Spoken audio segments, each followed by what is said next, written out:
Shalom teman-teman sekalian. Selamat, sore, selamat malam.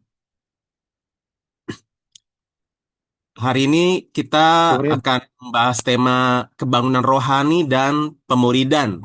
Dan saya mencoba melihat bahwa ini satu tema yang sangat relate sekali dengan masa-masa ketika bulan ini di berbagai kampus khususnya ya sedang mengerjakan masa-masa penyambutan bagi mahasiswa baru. Kita akan dari perikop yang mungkin tidak asing bagi kita, dari Matius yang ke-20, demikian firman Tuhan. Yesus mendekati mereka dan berkata, "Kepadaku telah diberikan segala kuasa di sorga dan di bumi. Karena itu pergilah, jadikan dan baptislah mereka dalam nama Bapa dan Anak dan Roh Kudus, melakukan segala sesuatu yang telah kuperintahkan kepadamu. Dan ketahuilah, aku menyertai kamu senantiasa sampai kepada akhir zaman." Demikian pembacaan firman Tuhan. Yang berbahagia ialah mereka yang mendengarkan firman Tuhan dan melakukannya di dalam kehidupannya sehari-hari. Nah, inilah yang menjadi mandat ataupun perintah pesan-pesan terakhir Tuhan Yesus sebelum ia berpisah secara fisik dengan para muridnya. Dan kita akan merenungkan beberapa bagian dari ayat-ayat ini. Nah, sebelumnya saya ajak kita untuk melihat sebuah video singkat yang kiranya bisa mengawali pembahasan materi kita pada malam hari ini.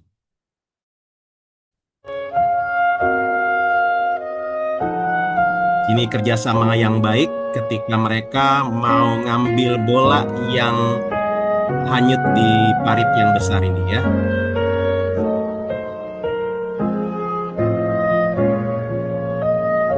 Ya, kerjasamanya sudah sangat baik. Ada yang sudah bersedia berkorban gelantungan. Ada dua orang yang pegangin kaki si orang gelantungan ini dengan hati-hati. Tapi ternyata begitu bolanya sudah didapat, ini akhir yang sangat-sangat unik ya. Sehingga ternyata kerjasama yang keras, upaya yang sudah bisa dikatakan all out, ternyata tanda kutip sia-sia. Karena ujung-ujungnya si kawan yang gelantungan kecebur juga. Kalau tahu begitu, dari awal aja dia ada di parit tersebut. Nah, rekan-rekan sekalian, jangan-jangan mungkin pemuridan kita menjadi pemuridan yang sepertinya tanda kutip sia-sia ketika ada hal yang mungkin luput dari perhatian kita atau kurang kita kita pikirkan, kurang kita siapkan dengan maksimal. Nah, rekan-rekan sekalian, di dalam bagian firman Tuhan yang barusan kita baca, ini memang beberapa kali sering saya sampaikan ya, di berbagai pembinaan, ada berapa perintah Tuhan Yesus ini? Kalau menurut bahasa Indonesia memang ada 5. Tetapi kalau dari bahasa aslinya, kalau diperhatikan berdasarkan gramatikanya, maka ternyata kata pergilah itu sifatnya participle, berarti bukan perintah. Kalau perintah itu kata kerjanya sifatnya adalah imperatif. Nah, ini participle. Rekan-rekan nggak usah ngafalin ya, karena saya nggak yakin anak kelompok kecil teman-teman akan nanyain ini, tapi saya mau ajak kita untuk lebih dapat penekanannya. Yang kedua, nah jadikanlah semua bangsa muridku. Nah, ini sifat kata imperatif, artinya perintah. Jadi kata pergilah itu adalah partisipal bagian dari perintah untuk menjadikan semua bangsa muridku, atau dalam terjemahan lebih harfiahnya, hasilkan murid bagiku dari segala suku bangsa. Nah, baptislah di sini meskipun sebagai sebuah sakramen yang penting di dalam gereja kita, menjadi proklamasi iman kita kepada Allah Tritunggal, ternyata di dalam bagian ini sifatnya partisipal lagi. Oh sorry, ini ada yang chat. Apakah suara saya putus-putus? Oh tidak ya. Oke, baik. Nah, jadi baptislah sifatnya partisipal. Ajarlah kita kita jaga pengajaran firman Tuhan. Tapi ternyata ya ketika kita belajar doktrin, belajar penggalian Alkitab dan lain-lain, ternyata ajarlah di sini sifatnya juga partisipal alias bagian dari perintah utama, yaitu jadikan semua bangsa muridku. Nah, yang terakhir, kata perintah di dalam bahasa Indonesia yaitu ketahuilah, ini baru imperatif lagi. Jadi kata perintah di dalam bahasa aslinya hanya dua. Jadikanlah semua bangsa muridku, dan yang kedua adalah ketahuilah senantiasa sampai kepada akhir zaman. Nah, jadi rekan-rekan kita bisa melihat di sini bahwa perintah terakhir Tuhan adalah prioritas utama kita. Muridkanlah bagiku segala suku bangsa. Hasilkan bagiku murid-murid dari segala suku bangsa. Jadi inilah yang menjadi kerinduan Tuhan Yesus, agar dihasilkan murid Kristus di mana-mana tempat, termasuk di kampus teman-teman. Mau teman-teman kampusnya kampus negeri, kampus swasta, di Jakarta, non-Jakarta, atau kalau mungkin di sini ada rekan-rekan yang pelayanan di siswa juga, mau kalian di kampus, mau kalian di sekolah, kita jadi murid. Karena itu mandat buat kita adalah hasilkan murid. Muridkanlah mereka bagi Kristus. Nah, cuman untuk itu kita harus pergi. Alias kita harus aktif, nggak bisa pasif. Nggak bisa menunggu tiba-tiba ada yang datang dan bilang, Kak, saya mau dong dimuridkan. Kak, saya mau dong dibina di dalam kelompok kecil atau KTB. Ya bisa saja memang ada yang seperti itu. Tapi umumnya perlu ibaratnya kejar bola, bukan tunggu bola. Kita datengin, kita cari, kita perhati muka tebel, atau mungkin keluar dari zona nyaman kita, ya kita harus aktif. Nah, yang kedua adalah baptis. Nah, di sini yang akan nanti kita bahas lebih lanjut.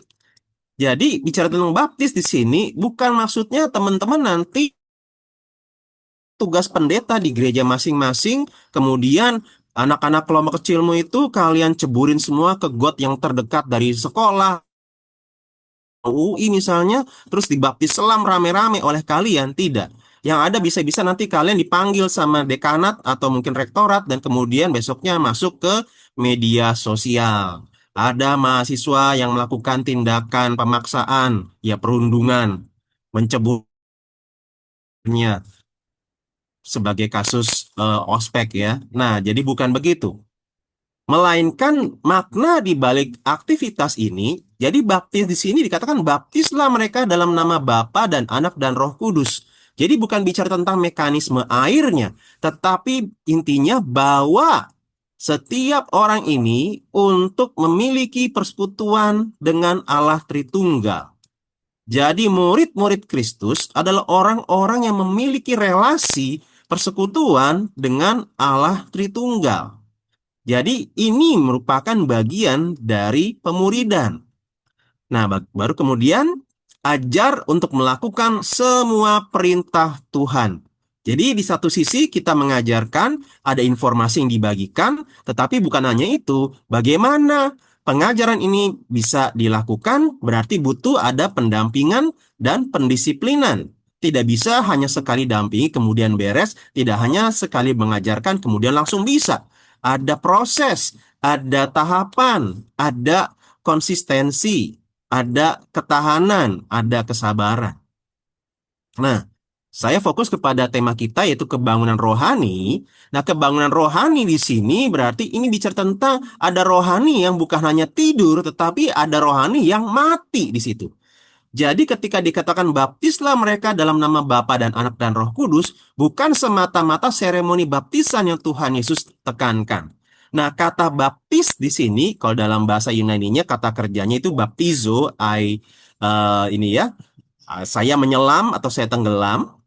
Nah, jadi ini dikatakan to dip repeatedly, to immerse, to submerge, of vessel sunk. Jadi ada ya, dibenamkan gitu, to cleanse. Jadi membersihkan dengan cara terbenam atau menenggelamkan, mencuci dengan cara itu ya, dicelupkan di air atau to overwhelm. Jadi benar-benar dilingkupi, dinaungi, ditutupi, benamkan. Jadi artinya waktu Tuhan Yesus memberikan kalimat ini sebagai partisipal dari pemuritan, maka untuk kita bisa punya pemuritan yang baik, yang kuat, yang fondasinya benar, adalah masukkan setiap orang-orang ini ke dalam persekutuan dengan Allah Tritunggal.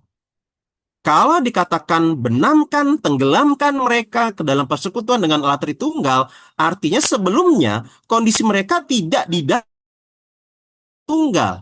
Nah, kenapa? Jawabannya, ketika manusia sudah jatuh dalam dosa, maka rel itu kemudian rusak. Ada keterpisahan antara manusia dengan Allah ketika manusia memberontak terhadap Allah. Nah, sehingga saya coba off cam dulu ya. Di sini ada pemberitahuan koneksi internet saya lagi nggak stabil. Nah, jadi rekan-rekan sekalian, manusia punya kebutuhan yang dia hendak penuhi dan hendak dapatkan. Oh, patah-patah. Oh ya, oke. Patah-patah atau putus-putus ya. Baik. Nah, jadi rekan-rekan sekalian, ketika kita terlibat di dalam pelayanan untuk membawa orang masuk ke dalam persekutuan dengan Allah Tritunggal, kita perlu memiliki pemahaman yang utuh tentang apa yang menjadi kebutuhan manusia. Dan melalui pemahaman ini, kita akan mendapatkan titik temu atau point of contact dengan orang yang akan kita layani untuk mereka bisa masuk. Nah, permasalahan dan kebutuhan dikelompokkan menjadi tiga bagian.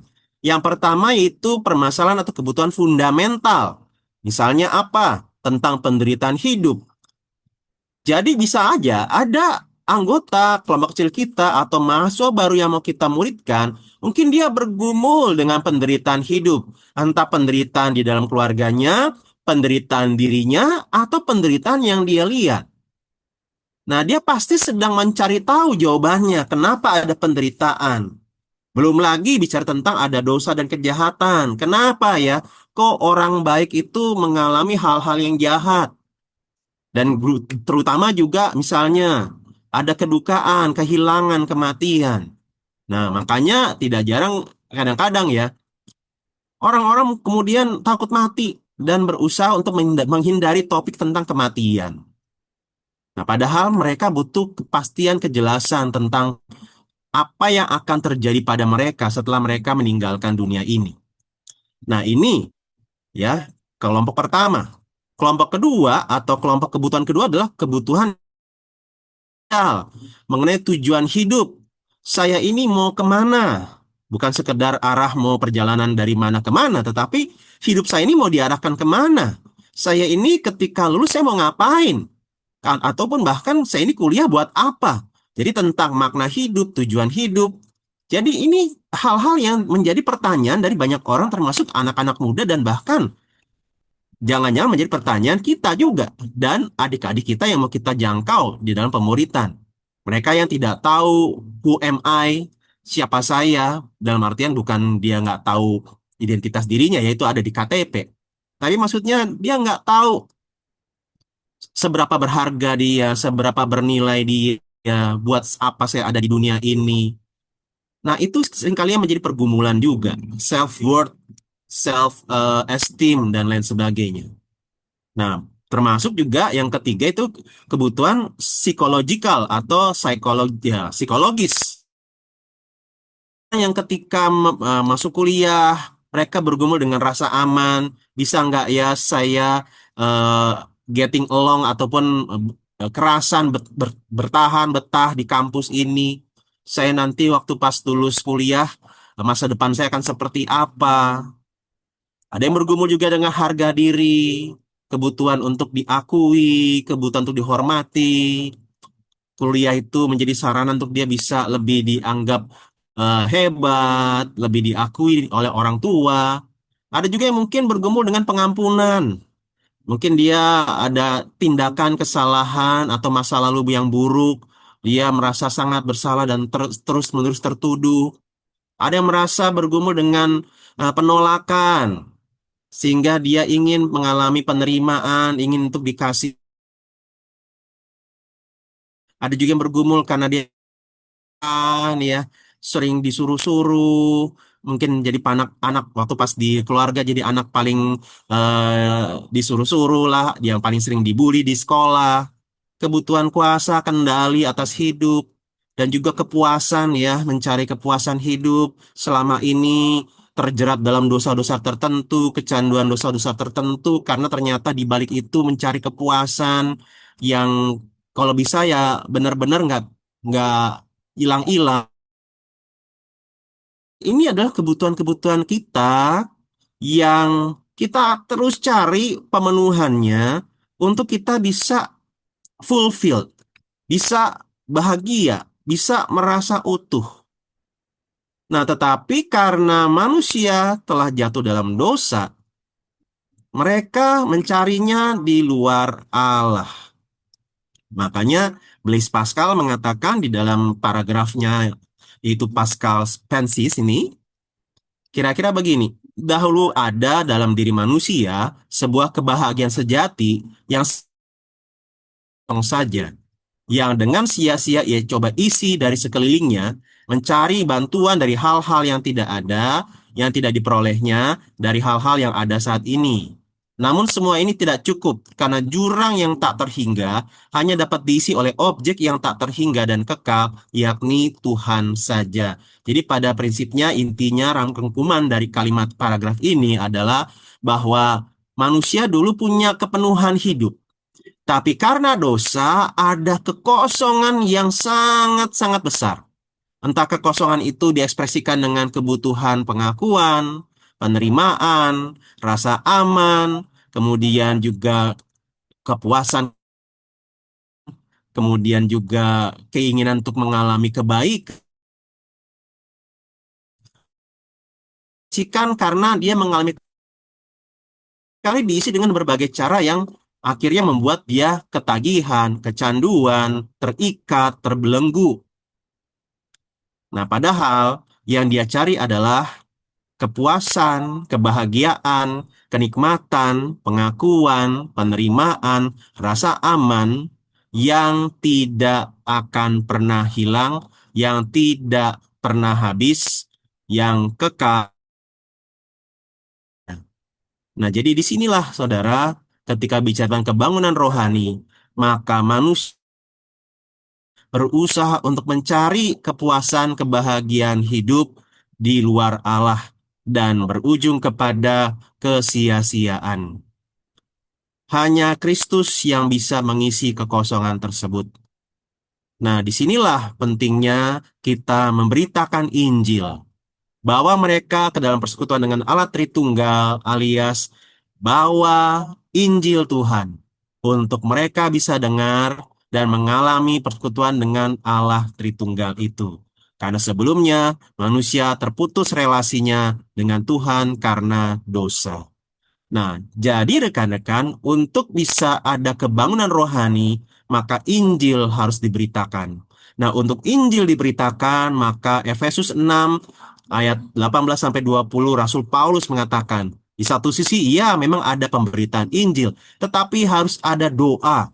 Berdoalah setiap waktu di dalam roh dan berjaga-jagalah di dalam doamu itu dengan permohonan yang tak putus-putusnya untuk segala orang kudus dan juga untuk aku. Bayangkan, Rasul Paulus minta didoakan supaya kepadaku, jika aku membuka mulutku, dikaruniakan perkataan yang benar, agar dengan keberanian aku memberitakan rahasia Injil yang kulayani sebagai. Berdoalah supaya dengan keberanian bagaimana seharusnya. Jadi rekan-rekan sekalian, untuk kita bisa mengerjakan kasih yang benar, yaitu kita harus ada penginjilan. Penginjilan yang benar-benar uh, berbuah dan berdampak ketika ada doa-doa yang dinyatakan. Bukan sekedar aktivitas pemberitaannya, bukan sekedar kegiatan-kegiatannya, tetapi doa-doa yang disampaikan. Meskipun di sisi yang lain, di sini kita perhatikan bahwa ketika Paulus memberitakan Injil, itu bukan inisiatif dia, tetapi dikatakan sebagai utusan yang dipenjarakan. Artinya, kita memberitakan Injil adalah karena inisiatif Allah. Allah mengutus kita untuk memberitakan Injil Tuhan. Dan titik awal yang baik di dalam pemuridan yang kiranya tidak membuat pemuridan kita adalah ketika dilandasi oleh gerakan penginjilan. Nah, untuk gerakan penginjilan ini harus terus ditopang dengan doa. Kenapa? Nah, ini kan Efesus 6 ayat 18 sampai 20. Ini dalam kaitan konteksnya yaitu per ya ini ya, peperangan rohani, pertarungan rohani. Di ayat 11 sampai 12, kenakanlah seluruh perlengkapan senjata Allah supaya kamu dapat bertahan melawan tipu muslihat iblis. Karena perjuangan kita bukanlah melawan darah dan daging, tetapi melawan pemerintah-pemerintah, melawan penguasa-penguasa, melawan penghulu-penghulu dunia yang gelap ini, melawan roh-roh jahat di udara. Jadi, rekan-rekan sekalian, kebangunan rohani yang kita rindukan bisa terjadi ini bukan hal yang mudah. Kenapa? Karena kita berhadapan dengan si iblis. Pertarungan kita, pelayanan kita, perjuangan kita ini bukan melawan manusia. Kita berantem, kita bisa tonjok. Yang nggak kasat mata dan juga punya berbagai macam tipu muslihat. Nah, kata tipu muslihat di sini, bahasa Yunaninya metodeias. Di sini kita kenal kata metode. Dia punya banyak metode, termasuk ketika nanti di kampus kita atau di sekolah kita, di roh kris kita, di PO kita, ada kegiatan-kegiatan penginjilan, bisa aja nanti kemudian iblis bekerja untuk mengerjakan metode penipuannya, yaitu apa? Kita hanya fokus pada hal-hal bersifat teknis. Yang penting publikasi jalan, yang penting tempat ada, yang penting eh, lagu-lagu udah dipilih. Tapi nggak ada orang-orang yang serius berdoa bagi orang-orang yang dirindukan hadir. Nggak ada orang-orang yang digerakkan untuk mengajak teman-teman yang lain menjadi sahabat bagi anak-anak baru untuk datang. Nggak ada yang mendoakan pembicara yang nanti akan berkhotbah di KKR ataupun lain sebagainya. Nah, jadi rekan-rekan kita perlu ingat bahwa God didn't call you to a playground, but a battleground. Jadi hidup kita ini adalah peperangan rohani. Kita perlu waspada, nggak bisa Jadi rekan-rekan, ketika tema kita hari ini bicara tentang kebangunan rohani dan pemuridan, maka ingat penginjilan adalah fondasi pemuridan. Kalau di kampus teman-teman ada good tradition ya, tradisi baik misalnya KKR buat mahasiswa baru, atau retreat penginjilan bagi mahasiswa baru, atau kelompok PIPA, PIPA di sini pekabaran Injil melalui pendalaman Alkitab.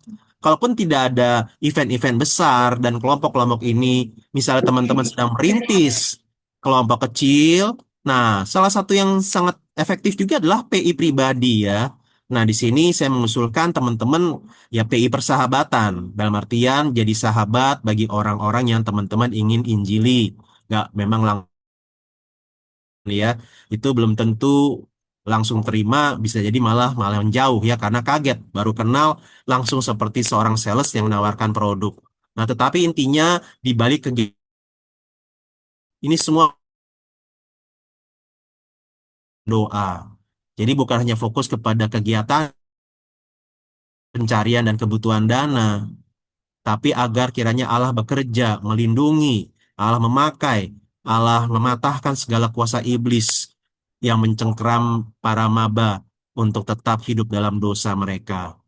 Nah, jadi rekan-rekan dalam hal ini, poin ini menjadi jawaban bahwa tidak ada yang lebih penting antara penginjilan dan pemuridan. Penting, karena dua-duanya saling melengkapi satu sama lain. Kalau nggak ada penginjilan, pemuridan bisa sia-sia. Capek-capek ngajak orang, capek-capek bina, tapi ternyata belum kenal Tuhan, belum percaya Yesus. Nah, penginjilan ketika dikerjakan dengan baik, jangan lupa setelah mereka dengar Injil, maka itu dia masih dan kemudian terima Yesus, itu ibaratnya bayi rohani. Nggak bisa dibiarkan terus jadi bayi rohani. Bayi bulan-bulan bertahun-tahun segitu terus, orang mulai khawatir. Nah, jadi rekan-rekan, kita bukan memilih mana lebih penting, penginjilan atau pemuridan. Dua-duanya sama-sama penting, dua-duanya harus kita kerjakan. Ya. Nah, Saya masuk kepada bagian yang kiranya semakin menolong teman-teman ke depan sebagai pemimpin kelompok kecil. Ini teman-teman yang ikut TLC hari ini, menurut saya ya, kalian sekitar 40-an orang yang beruntung dapat teaser ya, dapat spoiler dari hasil survei pemuritan mahasiswa Indonesia tahun ini. Jadi di bulan Januari sampai Maret yang lalu diadakan survei pemuritan terhadap anak-anak KTB, anak-anak kelompok kecil. Nah, hasilnya sudah ada, tapi memang masih perlu dipresentasikan secara massal. Tapi teman-teman menjadi, bagi saya beruntung karena teman-teman udah dapat cicipan awalnya. Poin yang kiranya teman-teman mulai bisa pikirkan, gumulkan, dan antisipasi ke depan. Nah, jadi secara menyeluruh terjadi perbedaan signifikan KHP pada angkatan 2023, di mana di situ terjadi penurunan, padahal angkatan 2014 dan sampai 2018 itu, sedangkan angkatan 2020 sampai angkatan 2022 KHP-nya itu hampir sama. KHP ini apa? KHP ini singkatan dari kualitas hasil pemuridan. Jadi dari hasil survei ditemukan bahwa kualitas hasil pemuridan angkatan 2023 itu turun. Dan mungkin inilah teman-teman sekalian yang ikut di dalam TLC hari ini. Padahal teman-teman angkatan 2023 sedang mempersiapkan diri untuk memimpin KTB, memimpin kelompok kecil, membuka kelompok pipa angkatan 2025. Nah, beberapa temuannya. Yang pertama, tadi ini kesimpulannya ya. Yang pertama, responden. Respondennya itu 34% laki-laki, 66% perempuan. Nah, ini yang perlu kita gumulkan juga. Apakah ini semata-mata karena yang ngisi lebih banyak perempuan atau yang terjangkau dan termuridkan kebanyakan perempuan? Nah, apa masalahnya? Apakah memang populasi laki-laki lebih sedikit dari perempuan? Jangan-jangan pola pelayanan kita lebih banyak pola pelayanan yang mungkin efektifnya jangkaunya ke perempuan.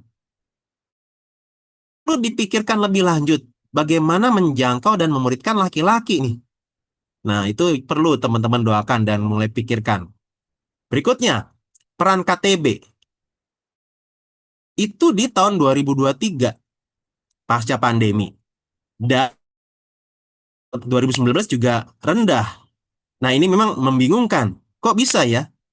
Sebelum pandemi, peran PKTB, pemimpin kelompok kecil, itu rendah.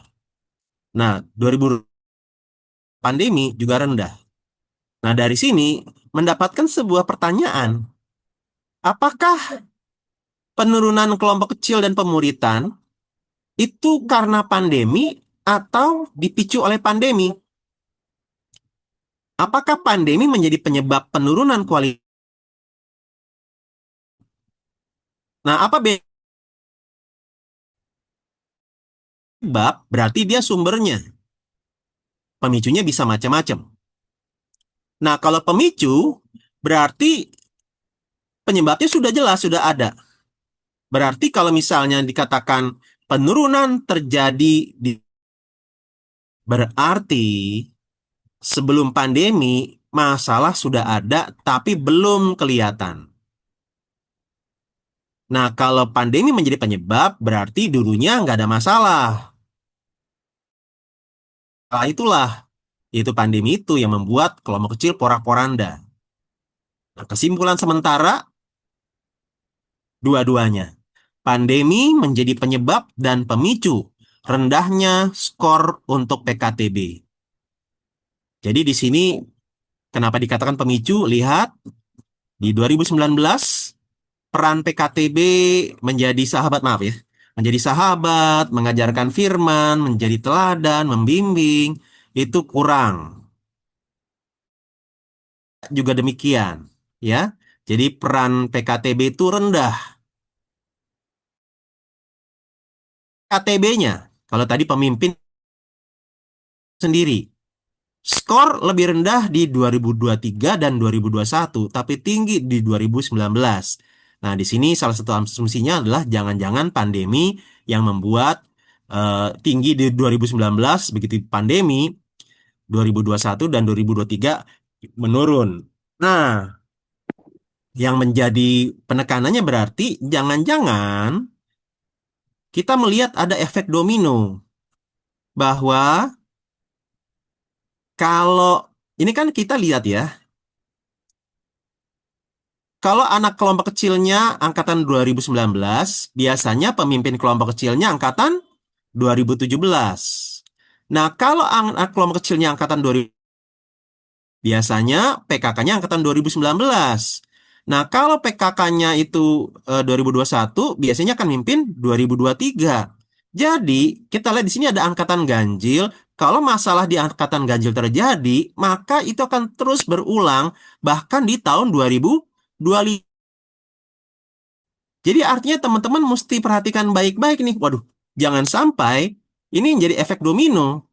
Berarti skor rendah ini untuk angkatan 2025 dan akan berulang lagi untuk angkatan 2027. Nah, jadi ini PR teman-teman besar nih, memutus lingkaran setan ini, ya. Kita bisa diskusi lebih lanjut ya. Jadi skor KTB ini. Nah, nanti saya akan tampilkan grafiknya ya sampai selesai bagian ini. Nah, kemudian poin yang berikutnya adalah peran PMK sebagai komunitas. Skor lebih rendah di 2021. Wajar karena pandemi. Orang sulit untuk bisa ketemu, berinteraksi, kenalan. Nah, terus 2019 rendah bisa jadi karena onsite orang bisa menikmati kelompok kecil ya dengan leluasa. Nah, tapi tinggi di 2023. Berarti di sini mengindikasikan bahwa kelompok kecil nggak berjalan dengan baik, karena ini ya peran KTB-nya. KTB nggak berjalan dengan baik, nggak berfungsi dengan baik, tapi masih karena apa? Ada PMK-nya, ada persekutuan umumnya, persekutuan besarnya atau PJ-nya yang menjadi semacam penopangnya atau alternatifnya atau yang penyokong yang menggantikan peran kelompok kecil. Jadi makanya bisa aja orang nggak ikut kelompok kecil tapi kemudian terlibat jadi pengurus, bahkan bisa jadi tim inti. Kenapa? Karena masih ada yang menopang yaitu persekutuan besar atau PJ. Nah, jadi teman-teman bisa lihat di sini, kecenderungan ini jangan-jangan karena ada mindset bahwa kalau PJ nggak kan kelihatan banget pasti akan jadi pertanyaan, kok nggak ada PJ sih? Nggak ada persekutuan besar sih minggu ini? Nah, sedangkan kalau kelompok kecil nggak jalan seminggu, 2 minggu, kita nggak terlalu kritisin. Ibaratnya ya udah deh, kita coba minggu depan. Nggak jalan lagi, coba lagi minggu depan, atur lagi minggu depan. Jadi, konsepnya jangan-jangan lebih berusaha mempertahankan PJ tetap berjalan, sedangkan kelompok kecil atau KTB nggak jalan, nggak ada pertemuan, nggak apa-apa. Mau berminggu-minggu pertemuan, nggak ada pertemuan, nggak apa-apa. Nah, jadi teman-teman kita mesti pikirkan ini ya sebagai pemimpin kelompok kecil ke depan. Kemudian, keterlibatan di pelayanan sebagai PKK, pengurus kampus, dan atau di perkantas, misalnya jadi pengurus di PMK kota atau di persisten kota, itu skornya tinggi bagi anak KTB yang terlibat pelayanan dan bukan hanya dia dibina di KTB saja. Jadi artinya pertumbuhan rohaninya lebih baik, kualitas hasil pemuritannya lebih baik, maka nggak bisa hanya lewat KTB saja. Terlibat pelayanan, baik sebagai PKK, sebagai pengurus, PMK kota, di PMKJ misalnya, itu semakin menolong untuk pertumbuhan lebih di apa ya, di upgrade gitu. Kemudian, hasil survei yang berikut adalah peran kampus swasta Kristen. Nah, kualitas hasil pemuritan untuk anak KTB di kampus swasta Kristen lebih tinggi dibanding kampus negeri dan kampus swasta umum. Nah, ini yang perlu jadi perhatian juga. Apakah memang karena di kampus swasta Kristen itu apakah kampus tersebut memberikan dukungan atau ada pembinaan dukungan yang apa ya menjadi suplemen bagi KTB yang ada. Nah, ini memang perlu digali lebih lanjut. Atau ada atmosfer eh, lingkungan di kampus negeri dan kampus swasta umum yang membuat kelompok kecil dan KTB ini kurang bisa optimal. Berikutnya, lama ber-KTB mempengaruhi kualitas hasil pemuritan. Jadi semakin lama dimuridkan di dalam pemuritan.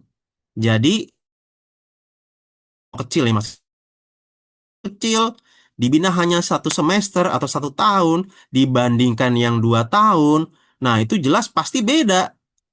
Nah hasil survei ini sudah membuktikan ya. Jadi semakin sebentar dibina, semakin kurang bertumbuh orangnya. Semakin lama dibina, itu semakin mempengaruhi pertumbuhan rohaninya, meningkatkan kualitas hasil pemuritannya. Nah, ini memang tantangan besar ketika pertemuan kelompok kecil makin jarang dan juga ada ini ya, kurikulum kampus merdeka. Nah, ini memang masih jadi perhatian kami apakah memang sampai sekarang Merdeka Belajar ini MBKM ini masih menjadi program yang dikerjakan dan dilanjutkan atau akan berganti dengan program yang lain. Nah, ini tapi intinya kalau memang itu masih tetap berlaku, ini tantangan juga ya, bagaimana dalam waktu yang relatif singkat kualitas hasil pemuritannya tetap baik atau cukup baik. Nah, kemudian KTB atau kelompok kecil siswa mahasiswa, maksudnya ketika seorang anggota itu dibina sebelum mahasiswa, ternyata hasil dibandingkan dengan yang baru dibina di mahasiswa. Ini bukan mengecilkan peran pemuridan di siswa, tetapi intinya adalah ketika teman-teman memuridkan, ya bayangkan saja berarti anggota kelompok kecilmu itu di titik nol. Jadi kita tidak langsung berharap, pasti udah tahu nih, pasti udah bisa nih. Jangan. Kita mulai dengan asumsi mereka banyak yang belum tahu, fondasinya belum kuat. Kalau kita punya asumsi yang sangat-sangat positif, akhirnya apa? Upaya kita seperti membangun gedung yang kropos di bawahnya. Nah, jadi rekan-rekan ini ya hasil surveinya yang secara ringkas teman-teman mulai coba gumulkan lebih lanjut ya. Kalianlah angkatan 2000 yang nanti akan memimpin angkatan 2025. Tantangannya tapi di sini dikatakan ya, ajar melakukan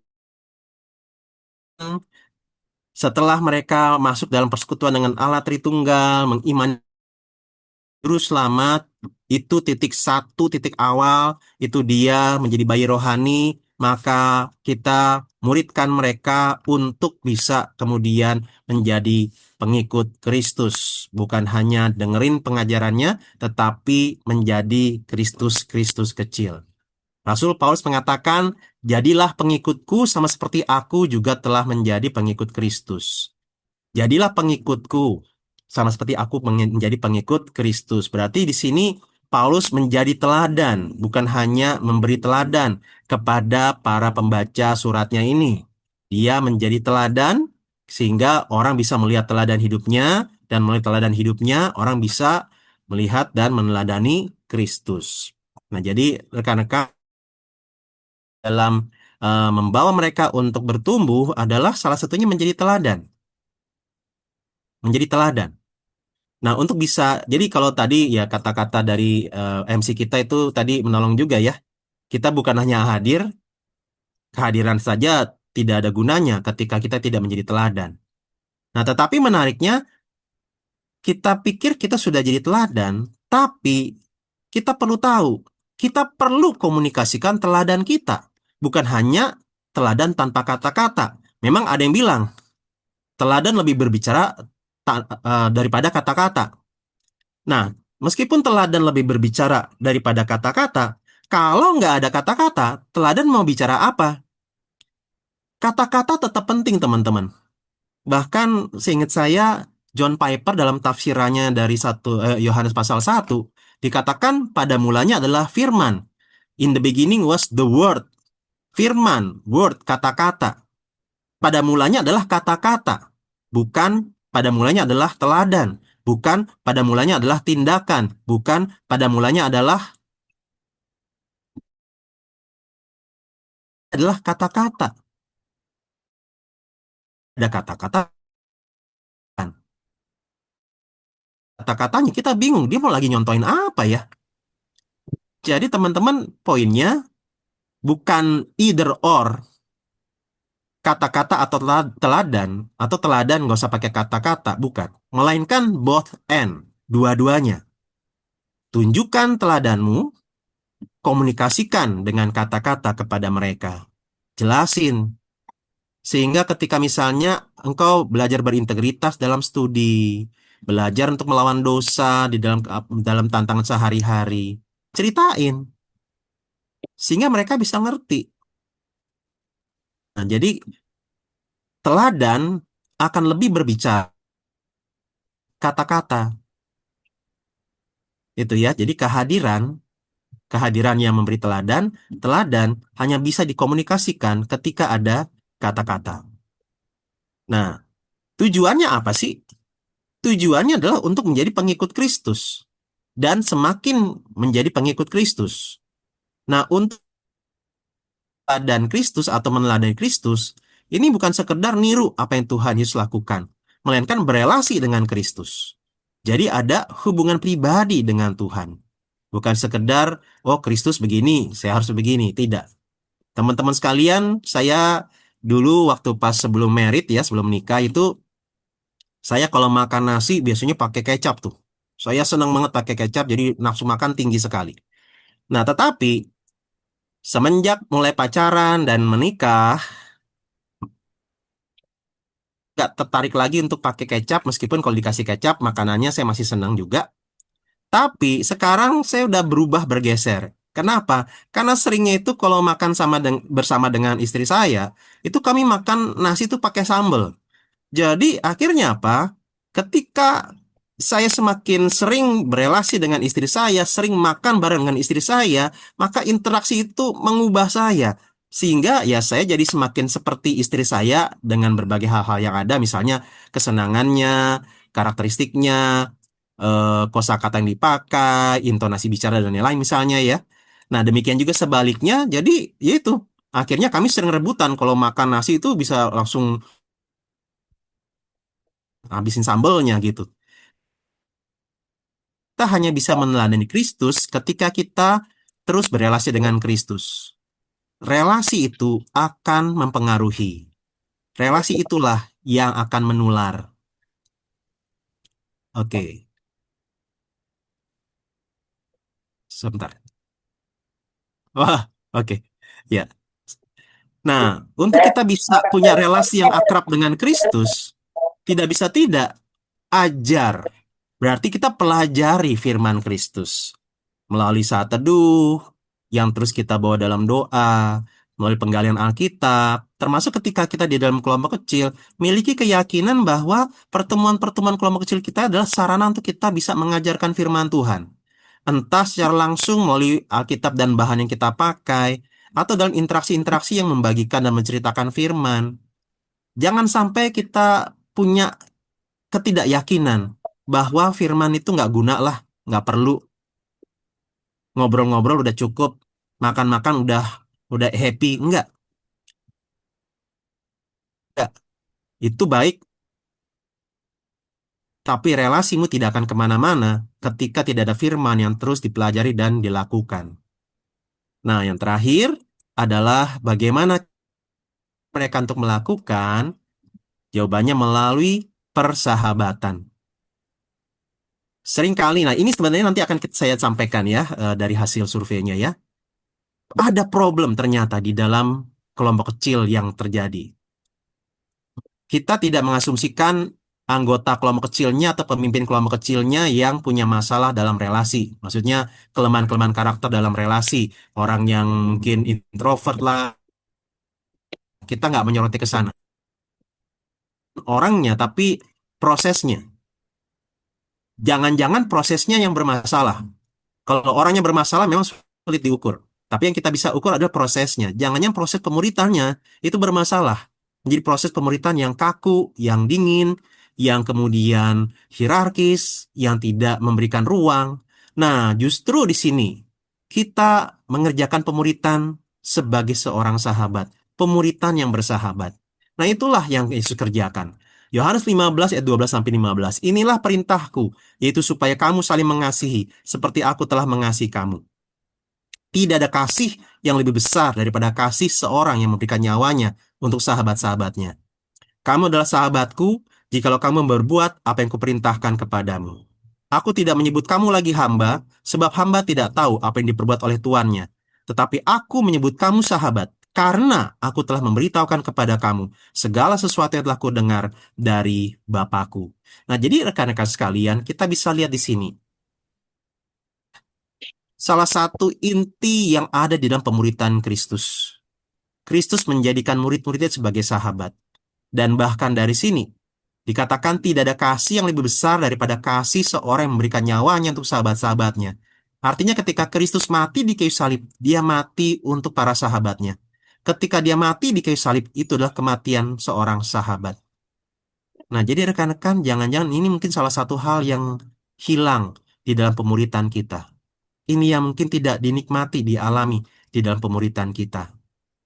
Nah, jadi persahabatan itu bukan sekedar kebajikan kuno ataupun tren masa kini, tetapi sebagai teater keselamatan Allah bagi dunia. Nah, jadi rekan-rekan sekalian, kiranya kita sebagai pemimpin kelompok kecil ke depan, kiranya dipakai Tuhan sebagai sahabat bagi anggota kelompok kecil kita. Kenapa? Kita bersahabat karena Kristus telah menjadi sahabat bagi kita. Kita bersahabat karena Kristus memerintahkan kita untuk menjadi sahabat bagi sesama kita, khususnya bagi anggota-anggota kelompok kecil kita. Jadi pemuritan bukan sekedar proyek, program, tetapi sebuah perjalanan bersama. Sekian materi yang saya bagikan, kiranya bisa memperlengkapi kita.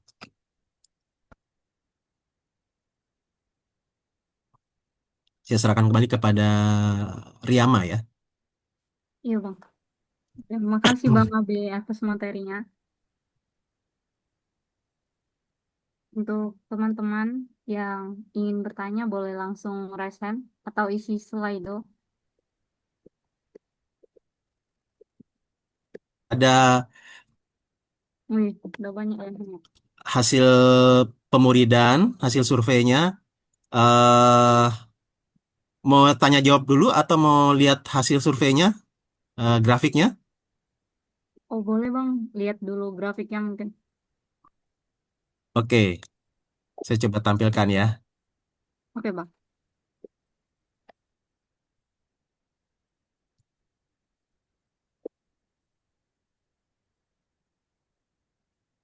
Nah, jadi rekan-rekan ini bisa lihat ya, dari tiga banyak mengalami penurunan persepsi tiap angkatan terhadap peran KTB. Ya, turun, skornya rendah di 2023. Nah, apa yang menjadi fokusnya tentang peran KTB? Ya, ini misalnya, peran dalam menumbuhkan hidup berlandaskan firman, PKTB yang memberi kasih dan perhatian yang teladan hidup yang utuh dalam keseharian itu turun. Komitmen menolong pertumbuhan turun. Mempersiapkan multiplikasi turun, rendah. Jadi jelas ya di sini kita bisa melihat ini hasil survei, tidak ada sentimen pribadi. Kemudian KTB-nya itu sendiri 2023 melihat ini hal yang rendah, skornya rendah. Nah, apa yang di eh, faktor-faktor yang dilihat ini ya, relasi pertemanan, firman Tuhan yang pelajari, bahan KTB, bahan dan suasana yang cocok, wadah bertumbuh, itu menurut angkatan 2023, mereka tidak alami ini, skornya rendah. Nah, peran komunitas, lihat, tinggi. Jadi ketika tidak mendapatkan hal-hal yang, atau kurang mendapatkan hal-hal yang menolong mereka bertumbuh di dalam KTB, PMK secukupnya. Nah, sekarang kita lihat ke ininya ya. Ini konteks. Perhatikan, Kalau angkatan-angkatan sebelum pandemi, itu mereka ngelihat KTB-nya atau kelompok kecilnya itu cukup demokratis. Artinya ya aspirasi anggota sangat diperhatikan. Nah, tapi buat angkatan 2023, menurut mereka, ya mungkin juga menurut teman-teman ya, KTB-nya itu sifatnya sangat hierarkis, kayak top down gitu. Langsung PKK-nya yang kayak kasih mandat di mana anggota harus nurut. Nah, ini asumsinya, jawaban dari angkatan 2023 ya. Jadi kelihatan ya bagaimana eh, konteks KTB-nya itu buat angkatan tertentu dilihat demokratis, buat angkatan berlawanan. Nah, terus dalam konteks budaya ini juga di dalam KTB-nya, buat angkatan sebelum pandemi, dilihat KTB-nya itu cukup toleran, tapi buat angkatan 2023, KTB-nya itu kok kayaknya kaku. Terus, kalau sebelum pandemi, kayaknya inovatif, kreatif. Nah, buat angkatan 2023, KTB-nya itu konvensional, kayaknya kaku, gitu-gitu aja. Nah, kemudian, buat sebelum pandemi, itu kayaknya sangat enjoy dengan yang namanya relasi. Nah, kalau 2023 berasanya KTB itu hanya sebatas program. Sepertinya sangat mekanis. Kemudian, ini ya, untuk yang sebelum pandemi itu rasanya membaur. Kalau yang 2023 kok eksklusif, tertutup. Nah, jadi tapi di sini teman-teman ini yang bisa kita angkatan 2023 ternyata ya dengan ini bisa menjadi salah satu strategi juga untuk ke depan dalam pemuritan teman-teman. Ya, oke mungkin ini dulu ya. Silakan kalau ada yang mau. eh,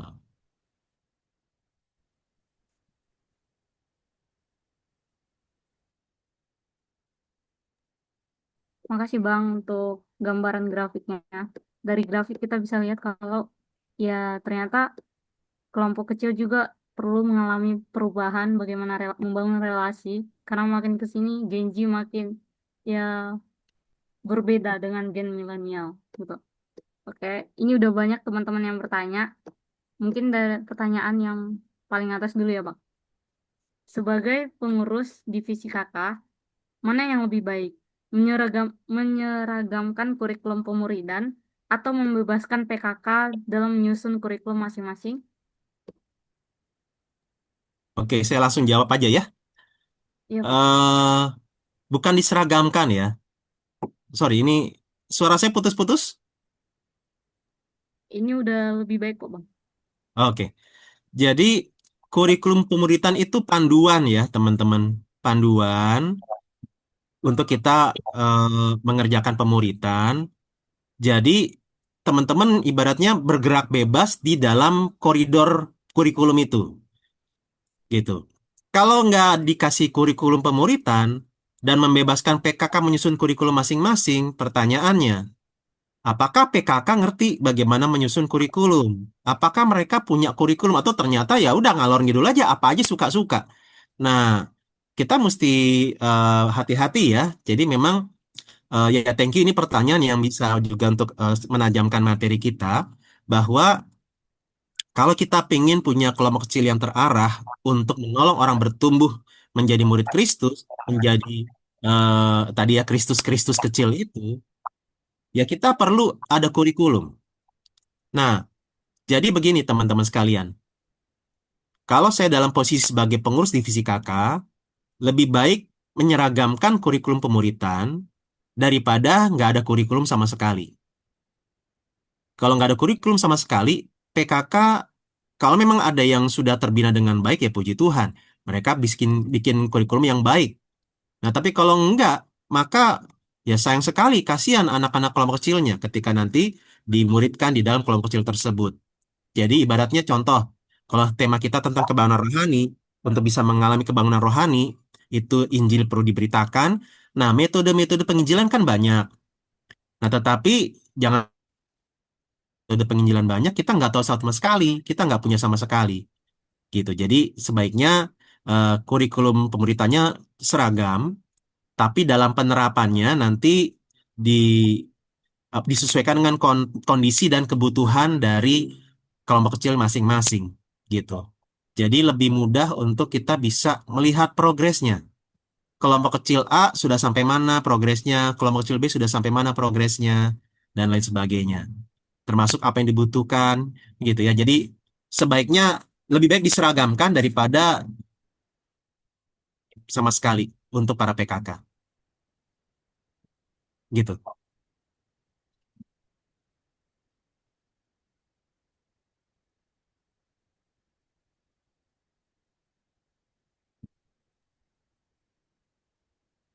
Oke Bang, berarti ini tuh lebih baik dibuat kurikulum pemuridannya biar kayak jadi buku panduan untuk bagi PKK ya Bang. Tapi untuk mereka mau inovasi mereka dalam mengaplikasikannya itu ya tergantung keadaan kelompok kecilnya. Iya, iya. Jadi kita berikan kurikulumnya, nanti mereka bisa bebas sesuai dengan koridor dari kurikulumnya gitu. Sip, makasih Bang. Selanjutnya, untuk pertanyaan yang kedua. Keberagaman karakter bukan hanya menjadi pergumulan bagi AKK saja, tetapi juga bagi PKK sendiri. Adakah tips untuk memploting AKK? Tips. eh ya memang. Nah, ini kalau tadi kan keseragaman kurikulum, kalau ini keberagaman karakter ya. Yang menarik juga pertanyaan kayaknya eh, berlawanan tapi keren ya. Cuma saya sih ke hati-hati di jalan. Jadi kan dibilang ya kukira kita asam dan garam, kita ketemu di belanga, ya kita kirain bisa jalan sama-sama karena banyak yang sama, gitu kan ya? Iya Kirain bang, bisa jalan sama-sama karena banyak yang sama gitu ya. Tapi iya bang. ujung-ujungnya apa?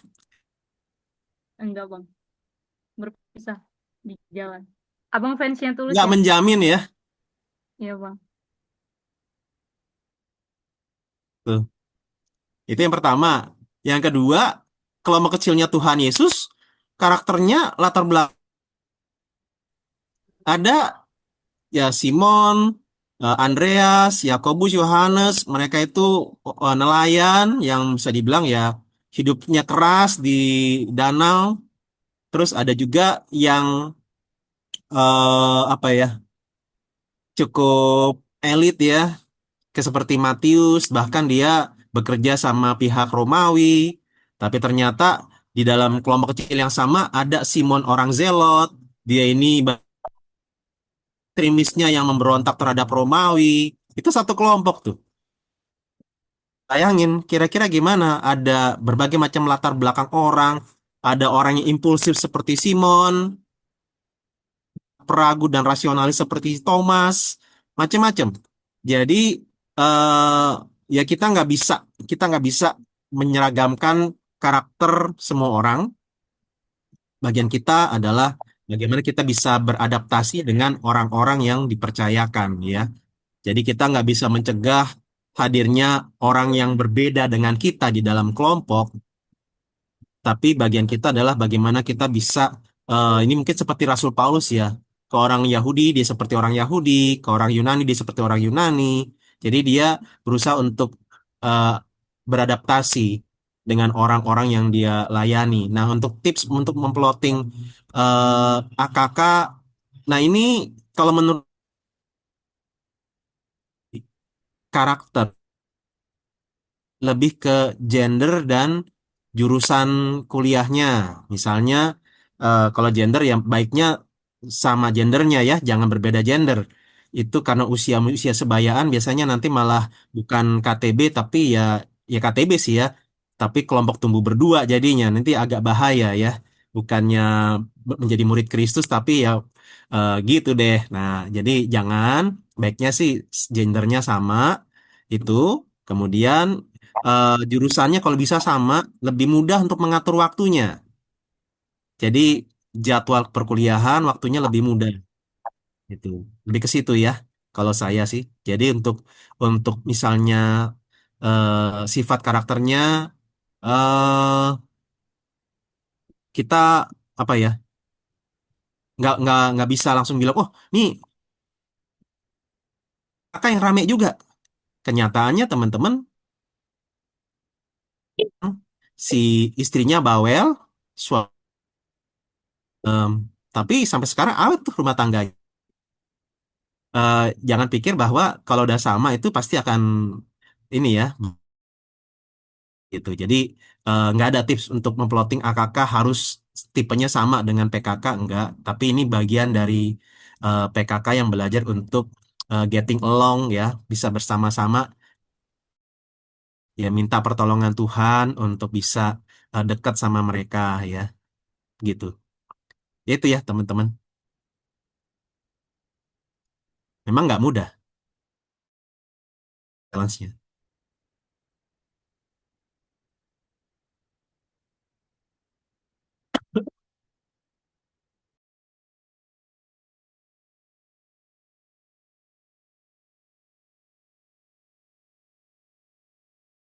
Oh, pertanyaan berikutnya ya. Kapan dan bagaimana kita menunjukkan kerapuhan diri sebagai teladan untuk AKK tanpa membuat mereka mempertanyakan kredibilitas PKK atau dianggap sombong? Eh, Memang di satu sisi kalau generasi zaman sekarang juga ya sangat mengedepankan yang namanya otentisitas. Kita jadi orang yang otentik ya, nggak palsu, nggak fake, nggak dibikin-bikin gitu. Jadi memang ini kita ketika mimpin kelompok kecil nggak usah mengimitasi gerak-gerik atau gesture atau gaya-gaya orang tertentu lah, nggak usah ya. Jadi itu yang intinya yang kalau yang saya lihat ya kalau kamu kayak begitu ya udah nggak usah dibikin-bikin tiba-tiba suaranya kalau kamu orangnya suara cempreng dibuat lebih ngebas supaya lebih berwibawa. Eh nggak ya nggak perlu begitu. Jadi otentik itu. Cuman otentik di sini bukan berarti semua akan diumbar secara tanpa filter, tanpa hikmat ya. Jadi eh intinya kita bisa lihat keterbukaan itu ada kaitan dengan trust, kepercayaan. Jadi kita eh, keterbukaan itu ada bagiannya dengan kepercayaan. Jadi bangun trust dulu teman-teman ya. Nah, cuma memang ini timbal balik. Semakin kita eh, trust orang lain, kita semakin terbuka dengan orang lain. Nah, ketika kita terbuka dengan orang lain jadi trust sama kita. Jadi memang ini nggak mudah. Jadi ini seperti timbal balik ya. Nah, cuma kalau dalam pengalaman pelayanan saya di dalam memuridkan, itu eh, karena saya mungkin mereka lihat waktu itu ya, waktu saya masih mahasiswa khususnya di Fisika UI, itu mereka ngelihat saya jadi orang yang aktif di pelayanan, di Posamipa waktu itu, dan juga di PMKJ. Nah, mereka jadi ngelihatnya saya tuh kayaknya hebat banget, padahal enggak ya. Nah, jadi itu membuat mereka kalau diajak cerita, curhat, atau sharing, itu ya umum-umum aja. Tentang studi lah, kesehatan lah, kondisi keluarga, itu aja biasa seperti itu. Sampai waktu pas kami bahas tentang godaan dan pencobaan di buku Memulai Hidup Baru ya. Nah, di situ saya cerita duluan. Bagaimana saya bergumul dengan waktu itu ya dosa seksual. Nah, begitu saya cerita pergumulan saya ini, langsung satu-satu cerita. Sampai ada satu yang bilang, dulu saya pikir KB itu kayak malaikat loh. Aku jadi kalau ikut kelompok kecil ngerasa minder. Aduh, masa sih PKK saya kayak begini, saya AKK-nya hancur banget. Nah, jadi eh, ya ini mungkin masalah saya juga ya. Saya karena eh, yang mereka lihat saya ini orangnya kayaknya aktif pelayanan, akhirnya mereka menyimpulkan oh, ini orang kebal dosa, padahal enggak. Nah, cuma jadi itu tadi ya eh, kaitan antara kepercayaan, keterbukaan, kedekatan. Nah, jadi orang yang otentik dan ketika berinteraksi dengan anggota-anggota itu kita nggak usah fake dan di dalam kelompok itu kita coba untuk itu tadi ya kedekatan, keterbukaan, kepercayaan itu kita bangun di situ. Nah untuk kapan dan bagaimana ya kapannya ya kita ketika kita ini setiap orang dan setiap kelompok pasti beda-beda ya. Kapannya itu nggak bisa ada batasan yang cukup cukup seragam kedekatan. keterbukaan, kepercayaan. Nah, itu yang teman-teman eh, bisa lihat. Termasuk ketika misalnya pas lagi bahas bahan, terus bagian aplikasi atau tantangan. Nah, teman-teman bisa cerita apa tantangan yang dihadapi di dalam hidup teman-teman. Nah, di situ jadi teladan meskipun teman-teman rapuh gitu ya. Dan ini bukan sekedar kejatuhannya ya, tapi bagaimana teman-teman ditolong Tuhan untuk bangkit. Nah, itu yang kiranya menjadi berita pengharapan. Kalau enggak, teman-teman cerita kerapuhan dan kejatuhan, mereka akhirnya stres juga. Atau bahkan, ah udah deh, kalau gitu nggak guna ikut kelompok kecil. Kalau nanti ujung-ujungnya kayak kakak. Nah, jangan kayak gitu juga. Justru kita cerita bagaimana kerapuhan kita itu ditolong oleh anugerah Tuhan. Ya, ya mungkin itu dulu ya.